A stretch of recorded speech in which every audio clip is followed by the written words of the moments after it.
सहाफ़ी तजज़ियाकार हामिद मीर साहब हमारे साथ मौजूद है। अस्सलाम वालेकुम हामिद मीर साहब, बहुत बहुत शुक्रिया आपके वक्त के लिए। हामिद मीर साहब, सबसे पहले तो बड़ा सादा सा सवाल है, पीका एक्ट 2016 की सूरत में जब एक कानून पहले से ही मौजूद है और दर्जनों सहाफ़ी कई मुकदमात का सामना ऑलरेडी कर रहा है, तो फिर पीका तरमीमी ऑर्डिनेंस हुकूमत को क्यों जारी करना पड़ा? देखें, जो पीका एक्ट आया था ना 2016 में, तो ये जब आया था उस वक्त भी हमने उस वक्त जो नवाज शरीफ साहब की हुकूमत थी उसको कहा था कि ये कानून कल को आपके खिलाफ इस्तेमाल होगा और ये हमारे खिलाफ यानी सहाफ़ियों के खिलाफ इस्तेमाल होगा, तो आप इस कानून को इस्तेमाल ना करें, इसको मंजूर ना करें, ये 1973 के आइन की रूह के खिलाफ है। तो वो उस वक्त उन्होंने हमारी बात नहीं सुनी, जिस तरह की आजकल इमरान खान साहब की हुकूमत हमारी बात नहीं सुन रही।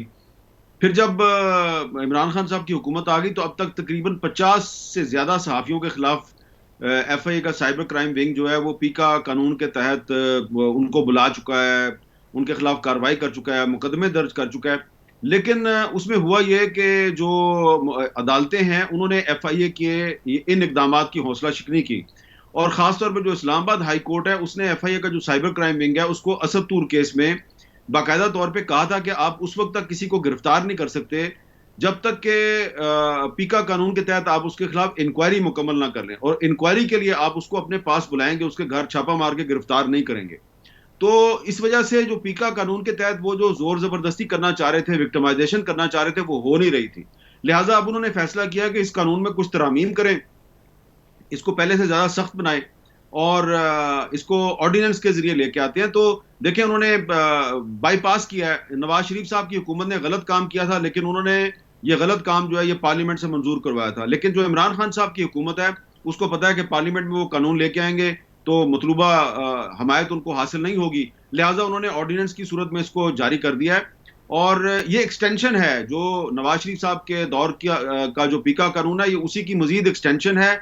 लेकिन ना तो नवाज शरीफ साहब की हुकूमत जो है वो इस कानून के जरिए सहाफ़ियों की आवाज़ दबा सकी, ना इमरान खान साहब दबा पाएंगे। और ये ऑर्डिनेंस जो है ये इतना ज़्यादा वेग है, इसमें कहा गया है कि जनाब हम झूठी खबरें जो हैं उनका कला कमा करना चाहते हैं। तो आप झूठी खबरें तो रोकना चाहते हैं, तो जो आपके झूठे वादे हैं वो उनको कौन रोकेगा? अब देखें, मिसाल के तौर पे इमरान खान साहब कहते हैं कि जी मैंने 1 करोड़ नौकरियां देनी है, मैंने 50 लाख घर बना के देने हैं। अगर कल को मैं ये कहूं कि वज़ीर आज़म इमरान खान साहब जो हैं वो 3.5-4 साल में 1 करोड़ नौकरियां देने का वादा पूरा नहीं कर सके, और पाकिस्तान हाउसिंग अथॉरिटी जो है वो 50 लाख में से 50,000 घर भी नहीं बना सकी, तो ये पीका ऑर्डिनेंस के तहत वो मेरे खिलाफ कार्रवाई कर सकते हैं, क्योंकि इसमें कहा गया कि फौज, अदलिया और रियासती इदारों के खिलाफ आप फेक न्यूज नहीं फैला सकते। फेक न्यूज की आपने तारीफ नहीं की है, तो हुकूमत पे तनकीद जो है उसको फेक न्यूज के जुमरे में लाके वो आपके और मेरे खिलाफ कार्रवाई कर सकते हैं। मिसाल के तौर पे आपके चैनल पे अगर ये जो सेहत कार्ड है, ये बहुत से प्राइवेट हॉस्पिटल्स में इसको एक्सेप्ट नहीं किया जा रहा, और जो लोग सेहत कार्ड लेके जाते हैं कि जी हमारी ट्रीटमेंट करें, उनको वापस भेज देते हैं। तो अगर हम कहेंगे कि जनाब ये सेहत कार्ड जो है ये इनफेक्टिव है, इसको कबूल नहीं किया जा रहा प्राइवेट हॉस्पिटल्स में, तो हुकूमत कहेगी कि आप झूठ बोल रहे हैं, वो आपके खिलाफ कार्रवाई शुरू कर देंगे। तो ये तो फेक न्यूज के खिलाफ नहीं है ये ऑर्डिनेंस, ये हुकूमत पर तनकीद के खिलाफ है। ये बड़ी इंपॉर्टेंट बात कर रहे हैं कि फेक न्यूज को तो डिफाइन ही नहीं किया गया इस ऑर्डिनेंस के तहत कि फेक न्यूज क्या होगा और फिर एम्बेड क्या होगा उस कार्रवाई का। आमिर साहब, इस्लामाबाद हाई कोर्ट ने आज भी मोहसिन बेग केस में बड़ी रिजर्वेशंस का इजहार किया है और डायरेक्टर एफआईए की सरजनिश की है कि आप ऑलरेडी हम जब ऑब्जर्वेशन दे चुके थे तो उस पर एफआईए की जानिब से ड्यू प्रोसेस ऑफ लॉ क्यों नहीं फॉलो किया गया। तो देखिए, मोहसिन बेग केस में तो एफआईए ने वो प्रोसेस ऑफ लॉ फॉलो नहीं किया, उस वक्त तो पीका एक्ट 2016 के तहत कार्रवाई की गई थी। यानी उसमें अगर हुकूमत इतनी इंटेंसिटी के साथ कार्रवाई कर सकती है, तो अब जब ये ऑर्डिनेंस लागू हो गया है तो अब कार्रवाई की इंटेंसिटी, उसकी शिद्दत, उसका मैयार क्या होगा फिर?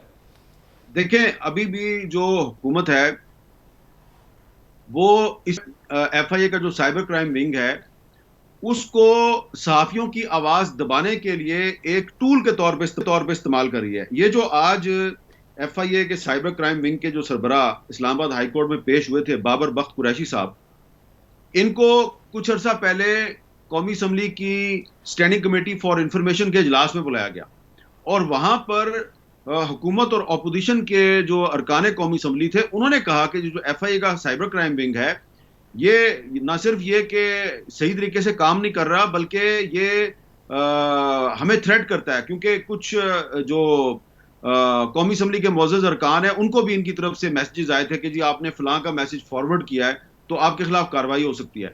तो ये वहां पर भी कोई सही जवाब नहीं दे सके। उससे पहले आपको याद होगा कि ये साइबर क्राइम विंग जो है, कि कई सहाफियों को इसने बगैर किसी इंक्वायरी के गिरफ्तार कर लिया था। तो ये जो साइबर क्राइम विंग है, अब इसने मोहसिन बेग को गिरफ्तार किया है, लेकिन मोहसिन बेग को गिरफ्तार करने के बाद जो पहले जो एक एंटी टेररिस्ट कोर्ट है, उसने कहा कि पुलिस का तरीकाकार गलत था, मोहसिन बेग को गलत तरीके से गिरफ्तार किया गया। आज इस्लामाबाद हाई कोर्ट ने कह दिया कि भाई आपने इंक्वायरी के बगैर कैसे गिरफ्तार कर लिया। तो ये एक्चुअली जो साइबर क्राइम विंग है एफआईए का, इसको हुकूमत की कुछ शख्सियात जो है वो प्रेशराइज करके इस्तेमाल कर रही हैं। इस पे एफआईए के डीजी का कंट्रोल नहीं है इस साइबर क्राइम विंग पर। और अब ये जो बात मैं आपसे कर रहा हूं, इसके बहुत से मैं आपको हवाले दे सकता हूं, सबूत दे सकता हूं कि पूरी टाइमलाइन जो है कि साइबर क्राइम विंग जो है उसने पिछले 3 साल में किस किस सहाफी के खिलाफ क्या क्या कार्रवाई की, उस सहाफी को कोर्ट से कैसे रिलीफ मिली, एफआईए का मौकफ कैसे गलत साबित हुआ, और एफआईए ने अक्सर सहाफियों को बगैर इंक्वायरी के गिरफ्तार किया और फिर कोर्ट के जरिए वो सहाफी जो है वो रहा हुए। तो अब क्योंकि ये पीका का जो कानून है, ये हुकूमत इसको सहाफियों की आवाज दबाने में सही तरीके से इस्तेमाल नहीं कर पा रही थी, तो एक तरमीमी ऑर्डिनेंस आ गया।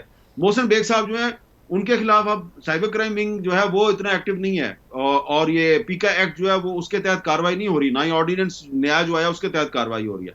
अब उनके खिलाफ मनी लॉन्ड्रिंग के केसेस बनाए जा रहे हैं, कुछ 30-30 साल पुराने केस उठाए जा रहे हैं कि जी इन्होंने जालसाजी की है। तो इसका मतलब यह है कि हुकूमत ने फैसला कर लिया हुआ है कि उन्होंने मोहसिन बेग को हर सूरत में किसी ना किसी तरीके से जेल के अंदर रखना है। और ये जो ऑर्डिनेंस आया है नया, ये ऑर्डिनेंस लाने का साफ मकसद यही नजर आता है कि जो भी सहाफी हुकूमत पे तनकीद करेगा, हुकूमत की डिक्टेशन को नहीं मानेगा, तो उसको ये ऑर्डिनेंस की कोई क्लॉज लगा के उसको गिरफ्तार कर लिया जाएगा, जेल में फेंक दिया जाएगा। लेकिन हाँ, ये सब ऑर्डिनेंस की जो मुद्दत मियाद है वो तो 120 रोज है या 4 माह है। तो 120 रोज के बाद तो ऑर्डिनेंस लैप्स हो जाएगा और उसके बाद अल्टीमेटली इसको पार्लियामान के अंदर लाना पड़ेगा, आपको एक्ट बनाना पड़ेगा। तो हुकूमत क्या फोर्सी कर रही है इन 120 रोज के अंदर? क्या कार्रवाइयां मजीद शिद्दत के साथ को जोर पकड़ेंगी? ये आपकी बात दुरुस्त है कि ऑर्डिनेंस जो होता है उसकी एक मुद्दत होती है, लेकिन फिर उसको दोबारा भी जारी किया जा सकता है। और हो सकता है कि हुकूमत जो है उसने ये ऑर्डिनेंस जो है ये सिर्फ 2-3 महीने के लिए लेके आई है, क्योंकि ये अगले अगले 2-3 महीने शायद इमरान खान साहब के ख्याल में उनके लिए बड़े अहम हैं। और इन 2-3 महीनों में उन्होंने इस ऑर्डिनेंस के जरिए कुछ टीवी चैनल्स को, कुछ अखबारात को लगाम देनी है, कुछ सहाफियों को सबक सिखाना है। तो हो सकता है कि वो ये ऑर्डिनेंस शॉर्ट टर्म मुद्दत के लिए लेके आए हैं, लेकिन अगर उनकी हुकूमत कायम रहती है और वो मतलूबा मकासद हासिल नहीं करते, तो वो इस ऑर्डिनेंस को दोबारा भी जारी करवा सकते हैं। तो हामिद साहब, आज अदालत ने भी ऑब्जर्वेशंस दी कि क्या एफआईए पब्लिक ऑफिस होल्डर्स के इंटरेस्ट को प्रोटेक्ट करता है, ये इस्तफसार किया जस्टिस अतर मिनल्ला ने। और इसमें भी यही सूरत हाल दिखाई दे रही है कि 22 करोड़ आवाम को तो शायद इस एक्ट का ऑर्डिनेंस का फायदा नहीं होगा, लेकिन पब्लिक ऑफिस होल्डर्स या बासर अफराद इससे जरूर फायदा उठाएंगे। तो आप किस तरह से देख रहे हैं इस सारे के सारे ऑर्डिनेंस को कि अब मुस्तकबिल करीब के अंदर जो है वो इस तरह की कार्रवाइयां और इसी तरह बासर अफराद जो है वो इन्फ्लुएंस करेंगे एफआईए को और एफआईए से अपने मतलूबा मकासद पूरे कराएंगे? देखिए, मैं आपको एक अपनी जाती मिसाल देता हूँ। मैंने पिछले 1.5-2 साल में एफआईए का जो साइबर क्राइम विंग है उसको बहुत से केसेस रिपोर्ट किए हैं, तकरीबन 10 से ज़्यादा मैंने केसेस रिपोर्ट किए हैं।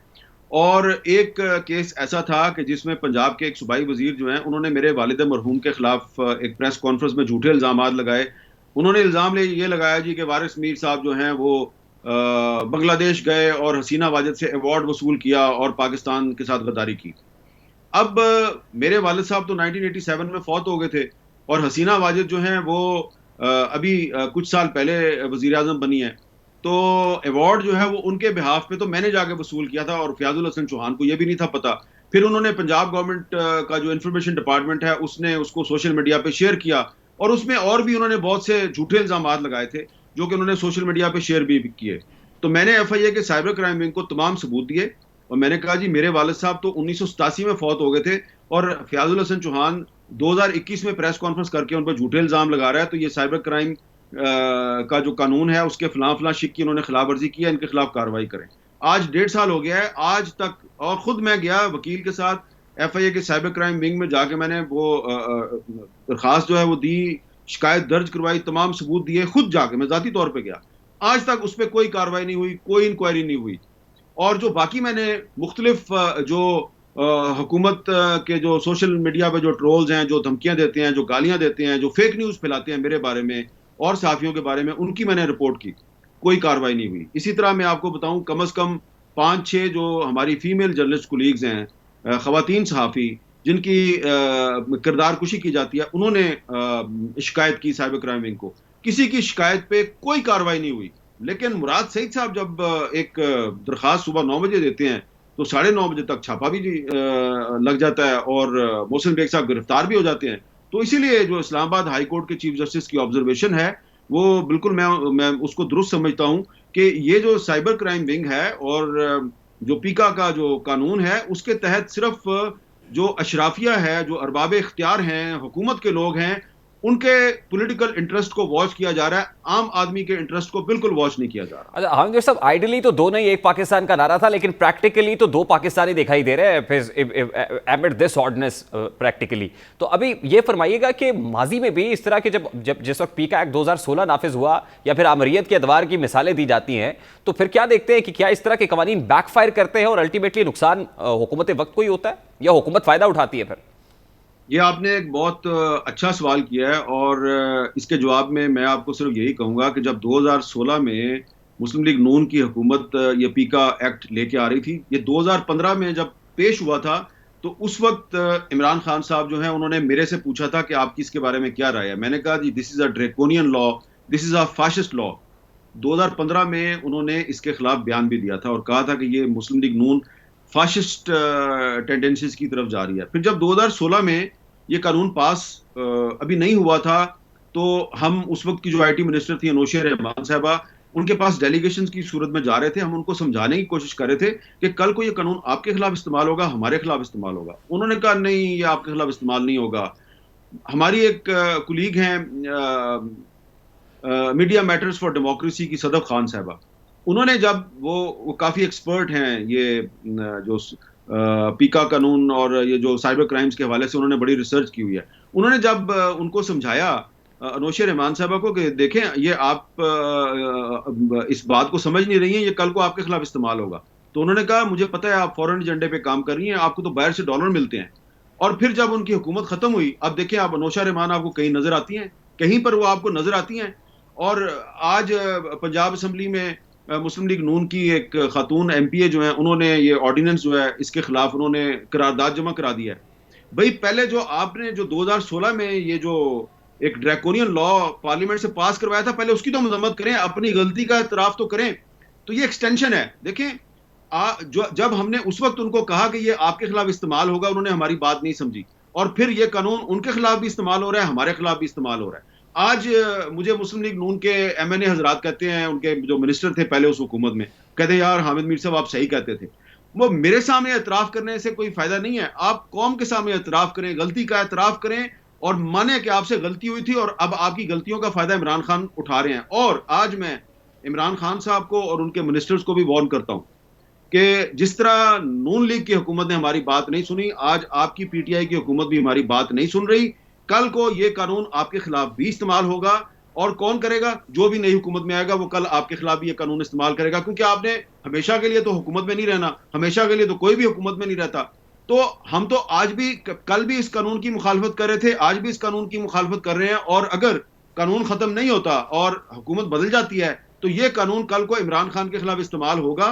और जब हुकूमत के वजीर अब आने वाले दिनों में अगर ये कहते हैं, फवाद चौधरी साहब या कोई और वजीर, कि हाँ हमने 1 करोड़ नौकरियों का वादा पूरा किया है, हाँ हमने 50 लाख घर बनाने का वादा पूरा किया है, तो भाईजान फिर इस कानून के तहत आपसे कुछ लोग जो हैं वो पूछेंगे कि सबूत दो, 1 करोड़ नौकरियां, उनकी फिगर्स दो, हमें सबूत दो, 50 लाख घर किधर बने हैं, सबूत दो।